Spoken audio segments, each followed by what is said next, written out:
Hello friend, कैसे हैं आप सब लोग। आई होप आप लोग बढ़िया हूं। मैं के आर सैनी के आर एज सॉरी का स्वागत करता हूं दोस्तों। 8वें वेतन आयोग को लेकर बड़ी अपडेट निकल के आ रही है दोस्तों। AITU सैनी की all India trade union Congress की तरफ से बड़ी मांग की गई है और ये मांग जो है वित्त मंत्रालय से नहीं की गई है, सीधी HCPC के चेयरपर्सन श्रीमती रंजना प्रकाश देसाई जी से मांग की गई है और इसमें बहुत शानदार शानदार मुद्दे उठाए गए हैं। पहले FNPO ने अपना मेमोरेंडम सौंपा, NCJC ने अपना मेमोरेंडम सौंप रहे हैं और उन्होंने भी पुरजोर तरीके से अच्छी खासी मांग यहाँ पे उठाई है कर्मचारी पेंशन के लिए। और अब जो है AITUC जो कि सबसे पुरानी ट्रेड यूनियन है, इन्होंने यहाँ पे मांग उठाई है और इसमें बहुत शानदार शानदार चीजों को 18 महीने का जो DODR था कोविड के दौरान फ्रीज कर दिया गया था, उसकी भी पुरजोर तरीके से मांग इन्होंने उठाई है। और देखिए, फैमिली यूनिट जो है बढ़ना तय है। इसमें क्या कुछ फायदा होने वाला है मैं आपको बताऊंगा और यहाँ पे कितनी फैमिली यूनिट की डिमांड की गई है। और दोस्तों, OPS को लेकर भी राज्यसभा से बड़ा अपडेट निकल के आ रहे हैं, सबके रिगार्डिंग बात करने वाले हैं। वीडियो काफी इंफॉर्मेटिव है, वीडियो को लास्ट तक जरूर देखिएगा। सबसे पहले तो दोस्तों, यहाँ पे एक ऑनलाइन जो साइट बनाएगी 8वें वेतन आयोग की, उस पर आप अपना मेमोरेंडम सबमिट कर सकते हैं बिफोर 30 अप्रैल। 5 मार्च से लेकर 30 अप्रैल की आपके इसमें डेट है।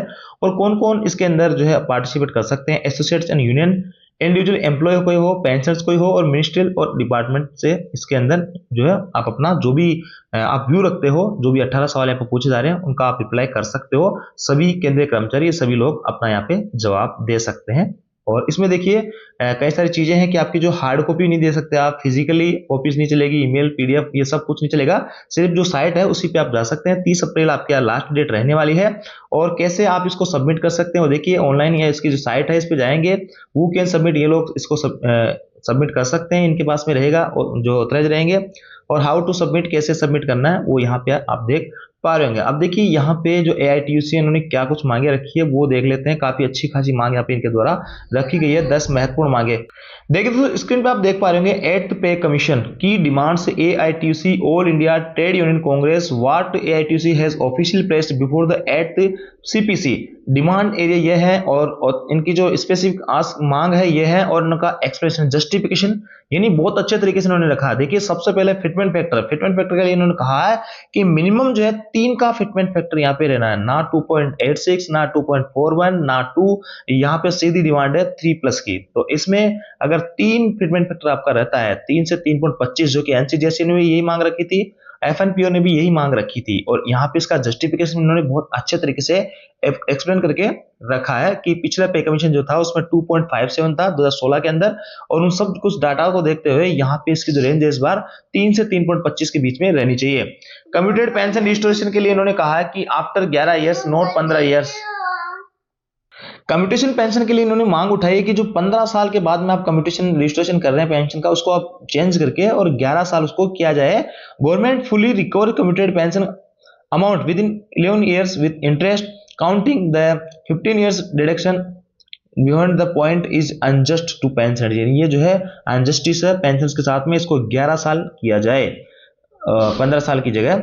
मिनिमम वेजेस जो है कह रहे हैं कि 41,000 रुपए पर मंथ यहाँ पे कम से कम होना चाहिए। और ये कह रहे हैं कि हमने पहले 7वें वेतन आयोग में भी 21,000 की डिमांड रखी थी, लेकिन यहाँ पे सरकार के द्वारा 18,000 रुपए ही की जो है दिए गए थे। तो इसको मिनिमम बेसिक जो है 41,000 करने की बात चल रही है। लेकिन अगर फिटमेंट फैक्टर 3+ रखता है तो आपका 54,000 रुपए फिटमेंट फैक्टर आपको देखने को मिलेगा। तो यहाँ पे इनकी डिमांड है कम से कम इतना तो होना ही चाहिए। Wage calculation from formula DA accrued, जो रिवाइज्ड और अपडेटेड फॉर्मूला जो है DADR का, वो यहाँ पे यूज किया जाए। अब देखिए दोस्तों, नेक्स्ट जो मांग उठाई इन्होंने फैमिली यूनिट की। और देखिए फैमिली यूनिट जो है बहुत इंपॉर्टेंट रोल अदा करेगा आपका फिटमेंट फैक्टर में, क्योंकि इस बार DA और DR आपका लगभग 60% के करीबी पहुंच रहा है। पिछले पे कमीशन में 125% DA/DR पहुंच गया था, तब भी फिटमेंट फैक्टर 2.57 था। इस बार 60% DA को देखते हुए फिटमेंट फैक्टर आपको ज्यादा नहीं मिलेगा। लेकिन एक चीज जो है आपके फिटमेंट फैक्टर में बहुत अच्छा खासा हाइक कर सकती है, वो है फैमिली यूनिट। अभी वर्तमान में 3 फैमिली यूनिट, यानी एक जो एम्प्लॉय होता है और उसके 2 बच्चे और वाइफ, इन्हीं लोगों को यहाँ पे फैमिली यूनिट में या फैमिली के अंदर माना जाता है। जबकि एक्चुअल में पेरेंट्स को भी यहाँ पे इसके अंदर शामिल करना चाहिए। और इस बार बहुत पुरजोर तरीके से मांग उठी गई है कि माता और पिता है उनको भी शामिल किया जाए। और जो फैमिली यूनिट है उसको 5 से 6 कीजिए। अगर दोस्तों 5 भी होती है तो सीधा सीधा 66% का आपका हाइक होने वाला है सैलरी के अंदर। और यूं मानिए कि अगर 5 भी नहीं होती है और 1 आपका 0.6 भी अगर एक पापा को देते हैं और मम्मी को 0.6 देते हैं, तो इसको फिर भी आपका 1.2 भी ऐड होता है, तो भी आपका 3 प्लस 1.2 4.2 होगा। तो भी आपको अच्छा खासा हाइक यहाँ पे सिर्फ फैमिली यूनिट की वजह से देखने को मिलेगा। तो पुरजोर तरीके से यूनिट्स यहाँ पे डिमांड कर रही है, क्योंकि डीए इस बार कम है, उसके आधार पे आपका फिटमेंट फैक्टर ज्यादा बढ़ाना जो है पॉसिबिलिटी कम लग रही है, लेकिन एक ये चीज है जो कि आपके फिटमेंट फैक्टर को अच्छा खासा हाइक कर सकती है। अब देखिए ओल्ड पेंशन स्कीम और उसके अच्छे संकेत ये हैं फैमिली यूनिट के, कि अभी हाल ही में रक्षा मंत्रालय से राजनाथ सिंह जी ने जो सैनिक वगैरह है और जो अकोमोडेशन उनको अलॉटमेंट होते हैं क्वार्टर्स वगैरह, उसमें उनके जो माता पिता है उनको भी फैमिली की जो परिभाषा है उसके अंदर शामिल किया है। तो अगर वहां शामिल कर लिया गया तो उम्मीद है कि यहाँ भी उनको शामिल किया जाएगा और 8 सीपीसी के अंदर फैमिली यूनिट बढ़ा के आप लोगों को फिटमेंट फैक्टर अच्छा खासा दिया जाएगा। ओल्ड पेंशन स्कीम की यहाँ पे मांग उठी है कि हमारे को ओपीएस दिया जाए, एनपीएस और यूपीएस को बिल्कुल खत्म किया जाए। यूपीएस तो ऑलरेडी खत्म ही है, तो एनपीएस को भी यहाँ पे बंद किया जाए। पेंशन पैरिटी जो अभी एक फाइनेंस बिल आया था 2025 का, उसमें कुछ टर्म्स ऐसी लिखी थी जिससे कि पेंशनर्स के मन में एक भय था कि आपको 8वें वेतन आयोग का लाभ वगैरह नहीं मिलेगा। तो इनका कहना है कि ऐसी कोई भी जो डिस्क्रिमिनेशन है, यानी कोई भी डिफरेंस है पेंशनर्स और कर्मचारी में, उनको दूर किया जाए। 8वें वेतन आयोग का समान तरीके से सभी को लाभ दिया जाए। MPS skill level upgrade to skilled grade और एनुअल इंक्रीमेंट रेट, अभी 3% की इंक्रीमेंट रेट चल रही है। इसको कुछ यूनियंस 5% की डिमांड कर रही है, कुछ यूनियंस यहाँ पे डिमांड कर रही है 7% की।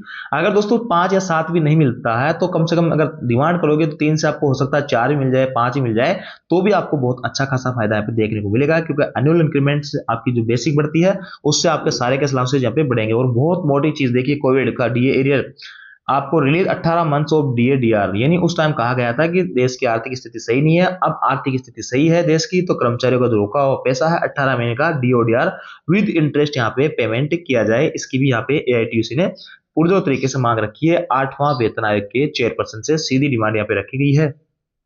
अब देखिए दोस्तों, जो भी मिलना करना रहेगा वो सरकार के हाथ में रहेगा, लेकिन यहाँ पे डिमांड करना बहुत जरूरी है। अगर आप डिमांड नहीं करोगे, या हो सकता है जैसे कि आप मान लो 2 की फिटमेंट फैक्टर की डिमांड करो या 2.5 की कर रहे हो, तो हो सकता है सरकार आपको 2.5 भी ना दे, 2 भी ना दे। और अब अगर आप 3 प्लस की जो है डिमांड करोगे तो सरकार यहाँ पे दबाव में आएगी, और हो सकता है आपको 2.50 या 3 के आसपास तक का फिटमेंट फैक्टर, 2.86 है, इससे फिटमेंट फैक्टर आपको यहाँ पे मिल जाए। तो मांगे यहाँ पे जरूर रखनी चाहिए, आपके जो भी हित की है, और एकदम जायज मांग यहाँ पे रखी जा रही है कर्मचारी, एम्प्लॉय, संगठन वगैरह सभी के द्वारा।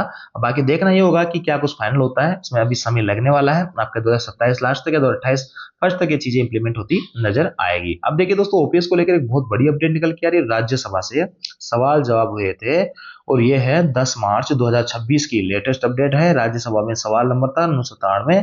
ये जो है सवाल पूछे गए थे वित्त मंत्री से श्री प्रदीप कुमार वर्मा जी के द्वारा, कि पहला सवाल जो था कि कितने कर्मचारी अभी ओपीएस से पेंशन ले रहे हैं, कितने जो है एनपीएस से पेंशन ले रहे हैं, और यहाँ पे जो पेंशनर्स है उनकी पेंशन समय मिल रही है नहीं मिल रही है, या उनका डिले हो रहा है, इतने कैसे कैसा है। और अगर कोई स्टेट जो है यहाँ पे अपना खुद के राज्य के अंदर ओपीएस लागू करती है तो इसमें सेंटर का क्या रोल रहने वाला है, ये सब चीजें यहाँ पे पूछी गई है। तो देखिए आंकड़े जो है बेहद यहाँ पे चौंकाने वाले हैं।